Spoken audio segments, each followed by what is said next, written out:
എല്ലാവർക്കും നമസ്കാരം. ഞാൻ സരിതാ മഹേശ്വരൻ. ഇന്ന് ശ്രീമദ് വാൽമീകി രാമായണത്തിൻ്റെ ബാലകാണ്ഡത്തിലെ 29-ാമത്തെ സർഗത്തിൽ 29 മുതൽ 37-ാമത്തെ ശ്ലോകം വരെയാണ് നമ്മൾ നോക്കാൻ പോണത്.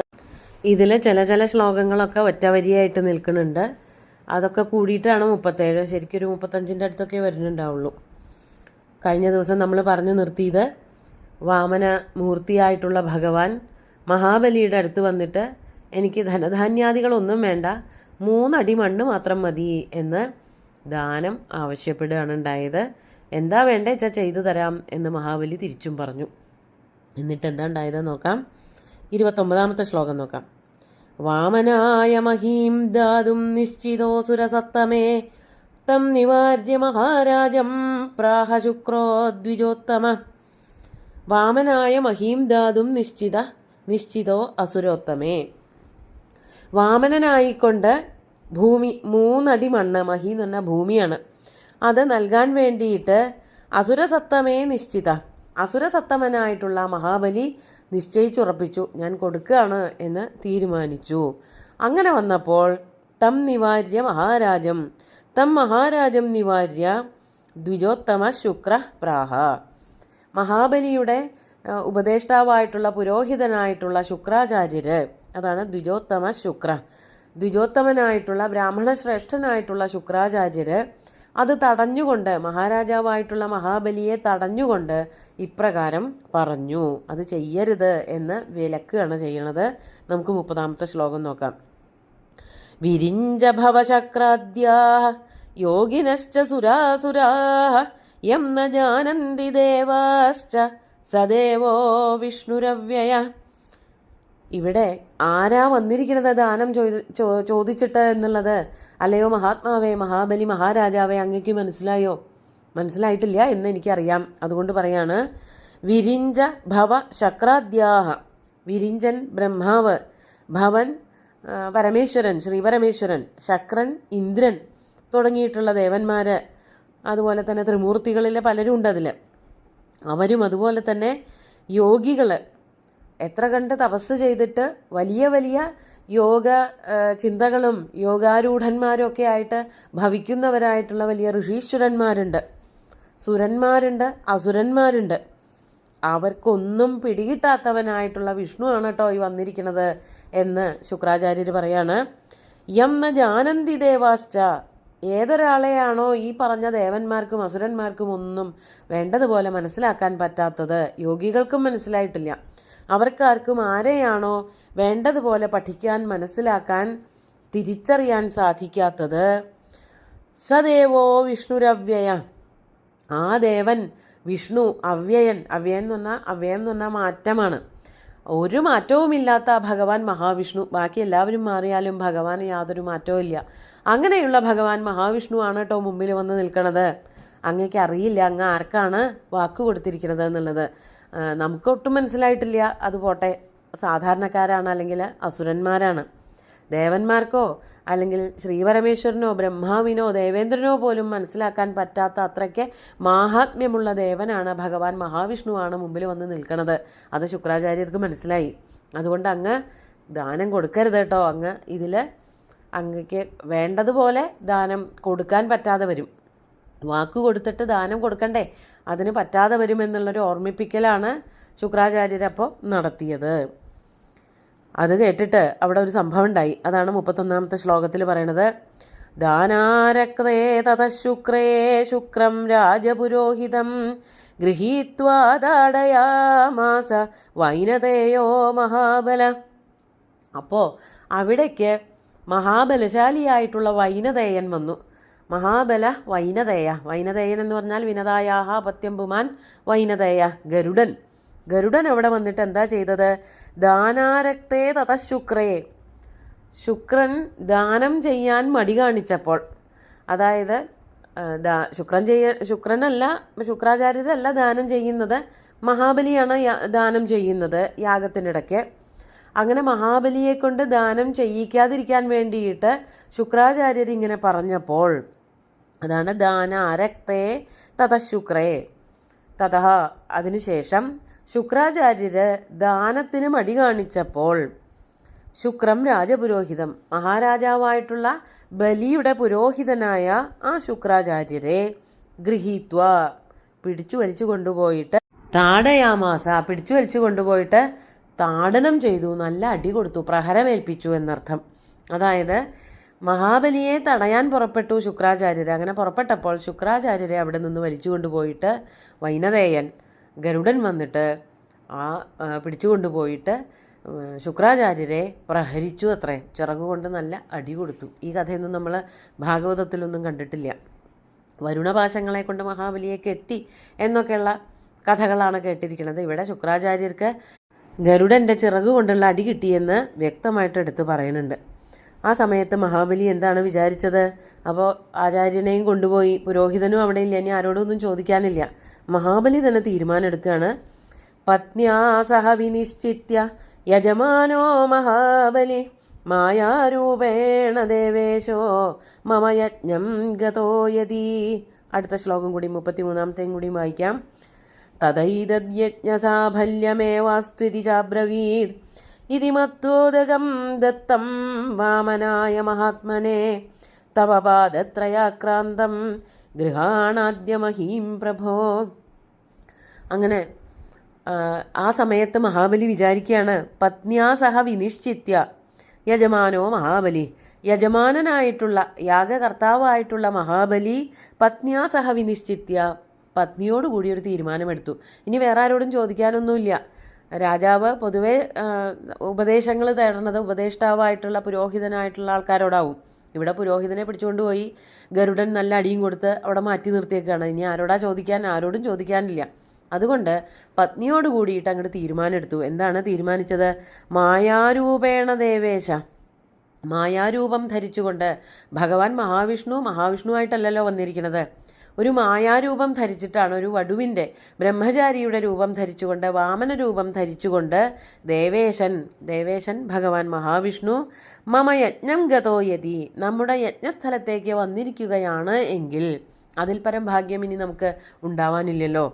അതുകൊണ്ട് തദൈതദ് യജ്ഞസാഫല്യം, ആ വരവ് തന്നെ യജ്ഞത്തിൻ്റെ സാഫല്യമായി തീർന്നിരിക്കുന്നു. ഈ യജ്ഞം സഫലമായി എന്നുള്ളതിൻ്റെ ഏറ്റവും വലിയൊരു തെളിവെന്ന് പറയണത് ഭഗവാന്റെ വരവാണ്. രൂപം മാറിയിട്ട് ഭഗവാൻ അവിടേക്ക് വന്നിട്ടുണ്ടെങ്കിൽ ആ യാഗം സഫലമായി എന്ന് തന്നെയാണ് അർത്ഥം. അതാണ് തദേതദ് യജ്ഞസാഫല്യമേവാസ്ത്വിതി ചാബ്രവീത്. ഇതിൽ പരം ഒരു ഭാഗ്യം നമുക്ക് ഉണ്ടാവാനില്ല, യാഗം സഫലമായി എന്ന് പരസ്പരം അവർ പറഞ്ഞു. ഇതി മത്വ എന്ന് വിചാരിച്ചുകൊണ്ട് ഉദകം ദത്തം വാമനായ മഹാത്മനെ, ജലപൂർവമായിട്ടാണ് ദാനം കൊടുക്കുക. എന്തൊരു ദാനം ചെയ്യുമ്പോഴും ജലം ആദ്യം കൊടുക്കണം. അങ്ങനെ കിണ്ടിയിൽ നിന്നും ജലം ഭഗവാൻ വാമനമൂർത്തിയുടെ കയ്യിലേക്ക് ഒഴിച്ചു കൊടുക്കുകയാണ്. അതാണ് ഇതി മത്വ ഉദകം ദത്തം, ജലം നൽകി. ആർക്ക്? വാമനായ മഹാത്മനെ, മഹാത്മാവായിട്ടുള്ള വാമനന് ആ ജലം നൽകിയിട്ട് ദാനത്തിനായിട്ട് പുറപ്പെട്ടു. എന്താണ് പറഞ്ഞത്?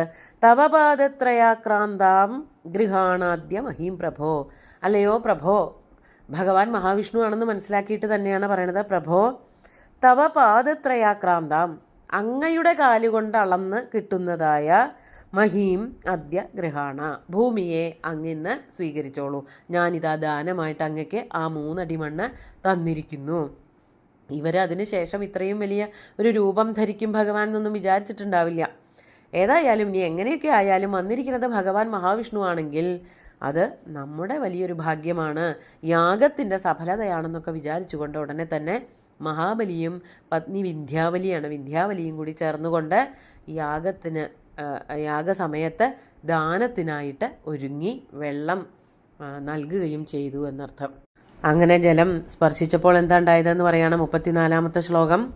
ഉദകസ്പഷ്ടമാത്രേ തു വിശ്വരൂപധരോ ഹരി യത്ര സ്ഥയേവ വവൃധേയേന പൂർണ്ണം ജഗത്രയം സായുധൈർബാഹുഭിഃ പൂർണ്ണം ദിഗ്വിദിക് സർവമേവ ഹി.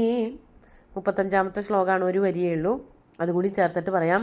ഉദകസ്പഷ്ടമാത്രേതു, ജലം സ്പർശിച്ചേയുള്ളൂ. ദാനത്തിനായിട്ട് നൽകിയതായിട്ടുള്ള ജലം കയ്യിലേക്ക് വന്നപ്പോഴേക്കും ഭഗവാൻ അങ്ങോട്ട് വലുതാവാൻ തുടങ്ങി. അതാണ് വിശ്വരൂപധരോ ഹരി വിശ്വരൂപം ധരിച്ചു, അങ്ങോട്ട് വർദ്ധിച്ച വലിപ്പം അങ്ങോട്ട് വയ്ക്കാൻ തുടങ്ങി.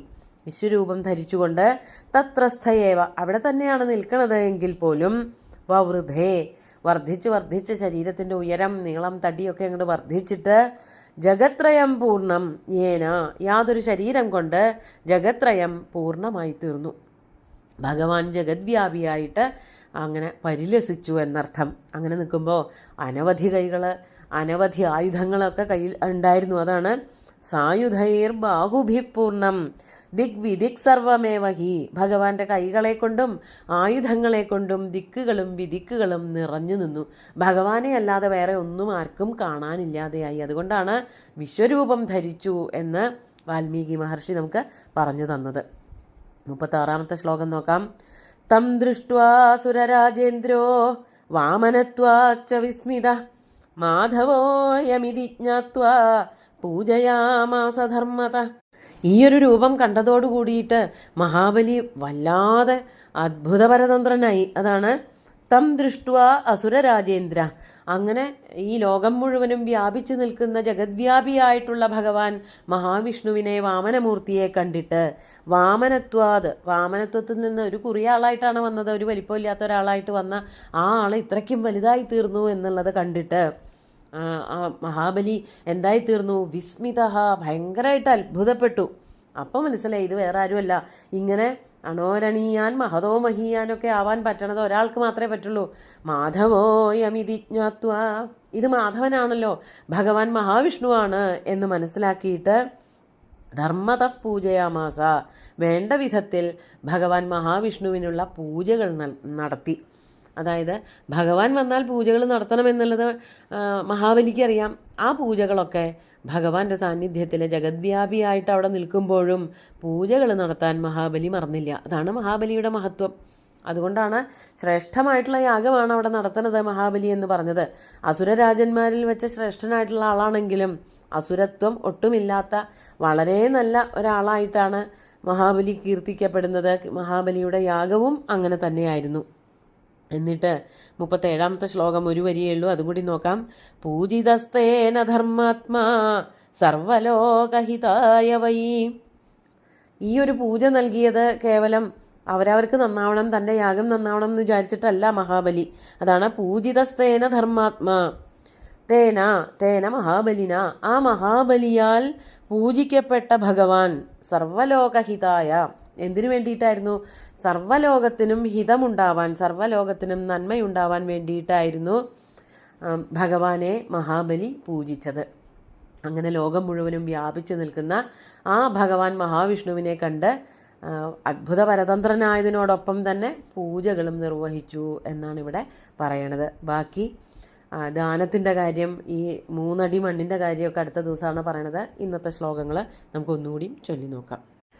വാമനായ മഹീം ദാതും നിശ്ചിതോസുരസത്തമേ തം നിവാര്യ മഹാരാജം പ്രാഹ ശുക്രോ ദ്വിജോത്തമ വിരിഞ്ച ഭവശക്രാദ്യാ യോഗിനശ്ച സുരാസുരാ യം ന ജാനന്തി ദേവാശ്ച സദേവോ വിഷ്ണുരവ്യയ ദാനാരക്തേ തതഃശുക്രേ ശുക്രം രാജപുരോഹിതം ഗൃഹീത്വാ താടയാമാസ വൈനതേയോ മഹാബല പത്ന്യാ സഹ വിനിശ്ചിത്യ യജമാനോ മഹാബലി മായാരൂപേണ ദേവേശോ മമ യജ്ഞം ഗതോ യദി തദൈതദ്യജ്ഞസാഫല്യമേവാസ്ത്വിതി ചാബ്രവീത് ഇതി മത്തോദകം ദത്തം വാമനായ മഹാത്മനെ തവ പാദത്രയാക്രാന്താം ഗൃഹാണാദ്യ മഹീം പ്രഭോ ഉദകസ്പഷ്ടമാത്രേതു വിശ്വരൂപധരോ ഹരി തത്രസ്ഥയേവ വവൃധേയേന പൂർണ്ണം ജഗത്രയം